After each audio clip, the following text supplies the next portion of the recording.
चिरगांव थाना परिसर में थाना दिवस और पीस कमेटी बैठक का आयोजन। नगर की बिजली, पानी और सफाई समस्याओं पर प्रशासन ने दिए समाधान के निर्देश। होली और रमजान को लेकर शांति व्यवस्था बनाए रखने पर विशेष चर्चा। प्रशासन और जनता के समन्वय से नगर विकास और सौहार्द को बढ़ावा। चिरगांव थाना परिसर में आज शनिवार को थाना दिवस के साथ साथ पीस कमेटी शांति समिति का आयोजन किया गया। इस बैठक को मॉड के क्षेत्राधिकारी सीओ और उपजिलाधिकारी एसडीएम ने संबोधित किया। बैठक में चिरगांव के प्रतिष्ठित नागरिकों, पार्षदों, विद्युत विभाग के अधिकारियों, नगर पालिका के अधिशासी अधिकारी ईओ तथा ब्लॉक से विकास अधिकारी वीडियो सहित कई प्रशासनिक एवं सामाजिक प्रतिनिधियों ने भाग लिया। बैठक का मुख्य उद्देश्य नगर में व्याप्त विभिन्न समस्याओं पर चर्चा करना और उनका समाधान निकालना था। एसडीएम मॉड और सीओ मॉड ने नगर में बिजली, पानी, सफाई और बढ़ती गंदगी जैसी समस्याओं पर गंभीरता से विचार विमर्श किया। उन्होंने जनता द्वारा उठाए गए मुद्दों को सुना और अधिकारियों को तत्काल समाधान निकालने के निर्देश दिए। नगर की प्रमुख समस्याएं और उनकी समाधान। बैठक के दौरान चिरगांव नगर में चल रही कई समस्याओं पर विस्तार से चर्चा की गई। इसमें प्रमुख रूप से बिजली, पानी और नगर पालिका के द्वारा सफाई व्यवस्था में हो रही लापरवाहियों पर ध्यान केंद्रित किया गया। बिजली समस्या पर चर्चा। बैठक में नगर के विभिन्न हिस्सों में हो रही बिजली कटौती और ट्रांसफार्मर संबंधी दिक्कतों को लेकर नागरिकों ने अपनी शिकायतें दर्ज कराईं। विद्युत विभाग के अधिकारी सदा गुरुचरण ने बताया कि कई क्षेत्रों में ट्रांसफार्मर ओवरलोड हो रहे हैं, जिससे बार बार में बिजली गुल हो जाती है। इस पर सीओ मॉड और एसडीएम मॉड ने तुरंत अधिकारियों को निर्देश दिया कि वे आवश्यकता अनुसार नए ट्रांसफार्मर लगाएं और सभी क्षतिग्रस्त ट्रांसफार्मरों की मरम्मत जल्द से जल्द सुनिश्चित करें। बैठक में चिरगांव क्षेत्र में पेयजल संकट की समस्या को भी उठाया गया। नागरिकों ने शिकायत की कई मोहल्लों में जलापूर्ति बाधित हो रही है, जिससे लोगों को भारी कठिनाइयों का सामना करना पड़ रहा है। एसडीएम मॉड ने इस पर जल निगम एवं नगर पालिका के अधिकारियों को निर्देश दिए कि वे जल्द से जल्द जलापूर्ति की उचित व्यवस्था करें और सुनिश्चित करें कि किसी भी क्षेत्र में पानी की कमी न हो। नगर पालिका में सफाई व्यवस्था की स्थिति। बैठक में नगर पालिका क्षेत्र में सफाई व्यवस्था की स्थिति को लेकर भी तीखी चर्चा हुई। नागरिकों ने नगर में जगह जगह कचरे के ढेर और नालियों की सफाई न होने की समस्या को उठाया। इस पर नगर पालिका के ईओ ने आश्वासन दिया कि सफाई कर्मचारियों को नियमित रूप से ड्यूटी पर लगाया जाएगा और विशेष रूप से त्योहारों के दौरान सफाई अभियान तेज किया जाएगा। इसके साथ ही कचरा प्रबंधन के लिए नगर में कूड़ेदान लगाने एवं कचरा उठाने की व्यवस्था को प्रभावी बनाने पर भी चर्चा की गई। होली और रमजान को लेकर शांति व्यवस्था पर चर्चा। आगामी होली और रमजान को देखते हुए बैठक में शांति व्यवस्था बनाए रखने पर भी विशेष रूप से चर्चा की गई। प्रशासन ने हिंदू और मुस्लिम समुदायों के प्रतिनिधियों से अपील की कि वे त्योहारों को आपसी भाईचारे और सौहार्दपूर्ण माहौल में मनाएं। सीओ मॉड और एसडीएम मॉड ने कहा कि त्योहारों के दौरान किसी भी प्रकार की अफवाह फैलाने वालों पर सख्त कार्रवाई की जाएगी। सोशल मीडिया पर किसी भी आपत्तिजनक पोस्ट को तुरंत पुलिस को रिपोर्ट करने की अपील की गई। उन्होंने कहा कि पुलिस प्रशासन पूरी तरह सतर्क रहेगा और संवेदनशील क्षेत्रों में विशेष निगरानी रखी जाएगी। बैठक में उपस्थित सभी समुदायों के प्रतिनिधियों ने एकजुटता दिखाते हुए प्रशासन को आश्वस्त किया कि वे शांति और सद्भाव बनाए रखने में सहयोग करेंगे। बैठक में इस बात पर जोर दिया गया कि किसी भी तरह की गलतफहमी से बचने के लिए समुदायों के लोग आपस में संवाद बनाए रखें और किसी भी विवाद को प्रशासन के सहयोग से सुलझाएं।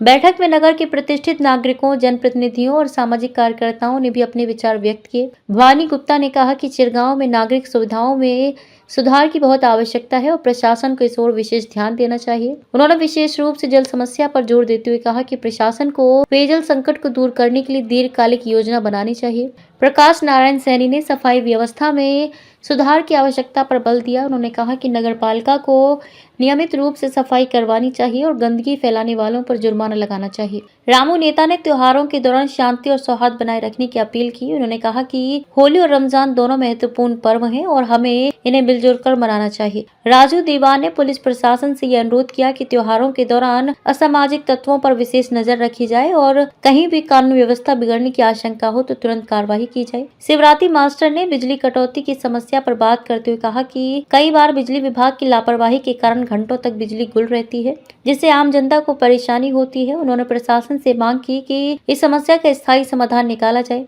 पहाड़ी प्रधान और सिमथरी प्रधान ने भी अपने अपने क्षेत्रों की समस्याओं को उठाया और प्रशासन से उनके निराकरण की मांग की। बैठक के अंत में प्रशासन ने विभिन्न समस्याओं को हल करने के लिए निम्नलिखित निर्णय लिए। बिजली समस्या, विद्युत विभाग को निर्देश दिया गया कि वे सभी क्षतिग्रस्त ट्रांसफार्मरों की मरम्मत जल्द से जल्द करें। बिजली समस्या, विद्युत विभाग को निर्देश दिया गया कि वे सभी क्षतिग्रस्त ट्रांसफार्मरों की मरम्मत जल्द से जल्द करें और बिजली कटौती की समस्या को दूर करने के लिए उचित कदम उठाएं। जल संकट, जल विभाग को निर्देश दिया गया कि वे जलापूर्ति में सुधार करें और जहां पानी की कमी है वहां टैंकरों की व्यवस्था की जाए।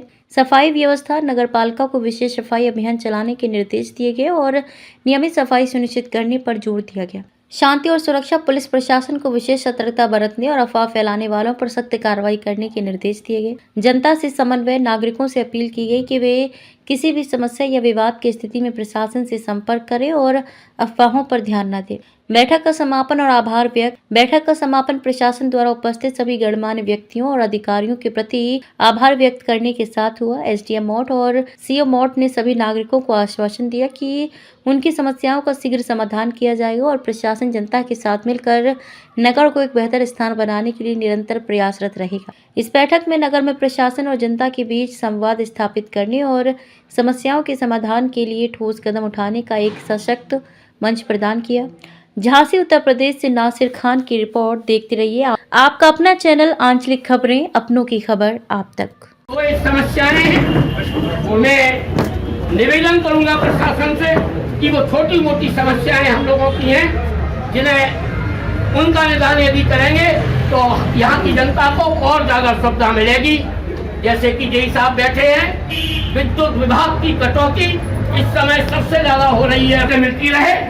एक बात, दूसरी बात, यहाँ जो छुट्टर आवारा पशु बस्ती में घूम रहे हैं, इनसे तमाम तरह की परेशानी लोगों को होती है। यहाँ सांड घूमते हैं, रामनगर चौराहे से लेकर यहाँ तक जिस समय को झगड़ा करते हैं आपस में, तो सारी भगदड़ मच जाती है चुनाव में। मेरी ये विनती है आपसे कि इस पे ध्यान रखते हुए आवारा पशुओं को पशुशाला में भेजने की व्यवस्था करें।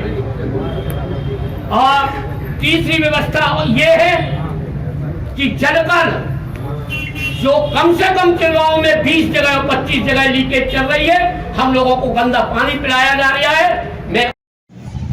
मैं आप लोगों को आश्वस्त कराता हूं कि मेरे कार्य क्षेत्र में जो भी समस्याएं आएंगी उसको मैं जो है निस्तारण करने का पूरा प्रयास करूंगा और आप लोगों से अपील करूंगा कि आपस में भाईचारा बनाते हुए जो है सौहार्द अपना जो है त्योहार मनाएं।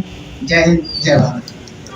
महोदय, आपसे निवेदन है, चिरगांव देहात में पानी की टंकी है जो अभी बंद पड़ी हुई है। अभी हमने उच्च अधिकारियों से बात करके 1 महीने के लिए चालू करा दी, लेकिन वो 4-5 महीने से फिर बंद हो चुकी। उसमें कुछ कर्मचारियों का वेतन नहीं आ रहा है और वो मैदान हैंडओवर लेने को तैयार नहीं है, लेकिन समस्या हम लोग पूछ रहे हैं। इसके आदरणीय आप लोग अगर थोड़ा सा चिरगांव देहात। और दूसरी समस्या है चिरगांव नगर पालिका में सफाई। नाले अभी भी देख लो तो भरे पड़े हुए हैं। नालियों की सफाई बहुत जरूरी है और वो 10-15 दिन में फिर टूट जाएगा।